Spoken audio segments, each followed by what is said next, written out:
Bonjour tout le monde. Bienvenue à la leçon 1 d'éducation physique 10e année avec Monsieur Loader. Le plan pour les prochaines dizaines de minutes, c'est qu'on va jaser au sujet de la flexibilité, une couple de choses importantes au sujet de la flexibilité, ainsi qu'on va regarder les deux différents types d'entraînement de flexibilité. Alors, nous avons jusqu'à présent discuté dans le cours avec monsieur au sujet de les 4 grands domaines de la condition physique. Flexibilité en est un. Alors, on va plonger un peu plus profondément avec ça. Alors, vous devriez être à la page 5 dans vos notes. Vous devriez voir 3 lignes directrices d'importance quand ça vient à la flexibilité. Pourquoi est-ce qu'on devrait entraîner notre flexibilité? On l'a touché brièvement lorsqu'on on a passé à travers les définitions. Alors, essentiellement, les 3 grandes lignes qu'on va voir cette année. C'est numéro 1, c'est des préventions de blessures. Alors, lorsque les athlètes ou quelqu'un qui participe à l'activité physique est capable d'être flexible, ça va nous aider à prévenir les blessures. Deuxièmement, ça va nous aider à améliorer la performance sportive. Alors ça, on a parlé en classe un peu des techniques sportives. Alors la flexibilité va nous aider surtout avec plusieurs différentes techniques. Mais on va regarder ça un peu plus en détail dans une couple de minutes. Ensuite, il y a l'amélioration de la circulation du sang. Alors, on va commencer à parler un peu du sang en termes de flexibilité. Pourquoi est-ce que ça va nous aider avec notre circulation de sang? Et évidemment, on a parlé que si notre sang est capable de bien circuler, ça va nous aider avec notre endurance cardiovasculaire aussi. Alors, il y a un petit trade-off dans ce sens-là. Alors, commençons avec la prévention des blessures. Alors, dans vos notes, vous devriez avoir une couple de traits à remplir ici. Alors, monsieur nous indique ici, lorsque nos muscles sont malléables et flexibles, nous sommes capables d'absorber plus de force pour que nos tendons et ligaments ne se tirent pas. Alors, dans le schéma juste ici, on voit le muscle, ça c'est le biceps juste ici, et on voit le tendon juste ici aussi. Le tendon est responsable pour attacher les muscles à les os dans le corps. OK? Alors, si nos muscles si nos muscles sont malléables, nos muscles dans tout le corps vont être capables d'absorber un contact quelconque. Alors, disons comme des sports de contact, surtout dans les genoux, par exemple, si je me fais frapper dans le quadriceps, mon quadriceps va avoir un tendon qui s'attache à mon genou. Alors, vous pouvez imaginer si, comme un élastique, si un élastique a de la tension dedans, mais c'est vraiment serré, c'est plus facilement coupé avec la tension, ok, avec une paire de ciseaux. Plutôt que si c'est malléable ou on réduit la tension dans l'élastique, c'est bien plus difficile de le couper avec un ciseau. Alors, c'est le même genre d'idée avec les muscles et les tendons. S'il y a beaucoup de tension dans les muscles et j'ai un contact quelconque, ça risque d'étirer les tendons, les ligaments dans le corps. Alors, on pourrait les déchirer ou les étirer, qui n'est pas une bonne chose en termes de prévention de blessures. Évidemment, il y a beaucoup de choses qui arrivent dans les sports qui sont hors de notre contrôle, mais surtout la flexibilité sur le travail, ça va réduire les chances de se blesser. Alors, pour le deuxième, en termes d'amélioration de la performance sportive, on l'a vu brièvement en classe lorsque monsieur a expliqué la définition. Mais lorsqu'on est capable d'augmenter l'amplitude de ces mouvements, alors l'amplitude, monsieur l'a indiqué juste ici avec la flèche.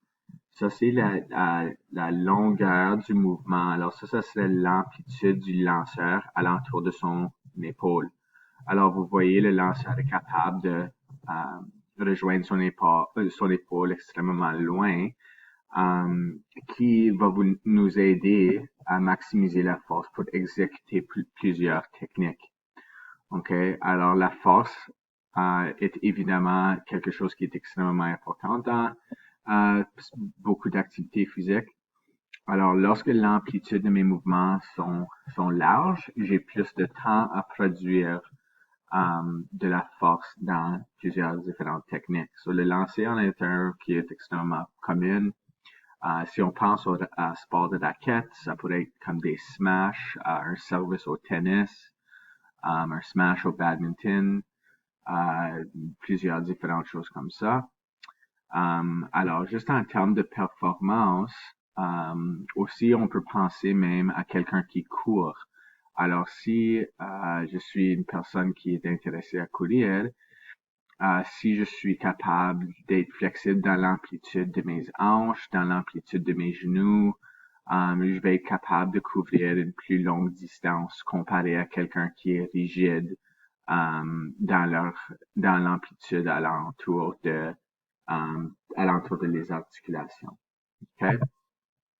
En termes d'amélioration de la circulation du sang, voici ce que monsieur dit. Alors, c'est-à-dire, lorsqu'il y a moins de tension et de stress dans nos muscles, il y a moins de tension sur les artères et les veines. Alors, on a discuté de les vaisseaux sanguins dans le corps. Ils sont tout partout submergés dans les muscles.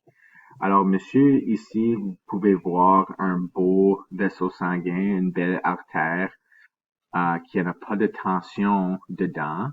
Ceci est une artère qui a des déchets qui est accumulé. Ça l'arrive juste purement basé sur la nutrition ou le niveau d'activité physique d'une personne. Alors ça évidemment, ça cause plus de pression dans les artères. Mais ce que je veux que vous imaginez avec la flexibilité, c'est si j'ai un muscle qui est serré, qui a beaucoup de tension dans le muscle, ça va renfermer les murs des artères et des veines, qui rend le diamètre de l'artère plus petit. Alors, si une personne, je travaille ma flexibilité souvent, mes muscles sont malléables et souples, mon artère et mes artères et mes veines vont avoir le beau diamètre qu'on voit ici, qui réduit la pression sanguine. OK? Alors, comme j'ai mentionné, si la tension est sur l'artère va diminuer en grandeur, qui augmente la pression. Quelqu'un qui est flexible et malléable, ça va agrandir le diamètre et ça rend le sang plus facile à circuler dans le corps, qui nous donne plusieurs bénéfices à long terme et à court terme. Alors, on va regarder les deux différents types de flexibilité. Ceci est à la page 6. Alors, les deux différents types, c'est statique et dynamique. Alors, le type statique, c'est-à-dire que c'est sans mouvement. Alors, jusqu'à présent, on a fait un entraînement de yoga. Alors, ça serait un exemple d'étirement statique parce que je ne suis pas en mouvement, je suis en train de tenir une pose. Et vous pouvez voir les exemples à la gauche ici de plusieurs différents types d'étirements. Monsieur indique ici, les étirements statiques sont plutôt guidés pour la récupération.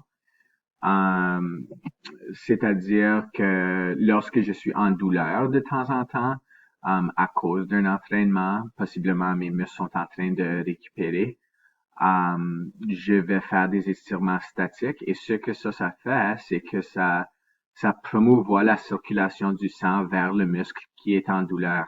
Okay? Alors, le sang doit être présent pour nous aider à récupérer les muscles.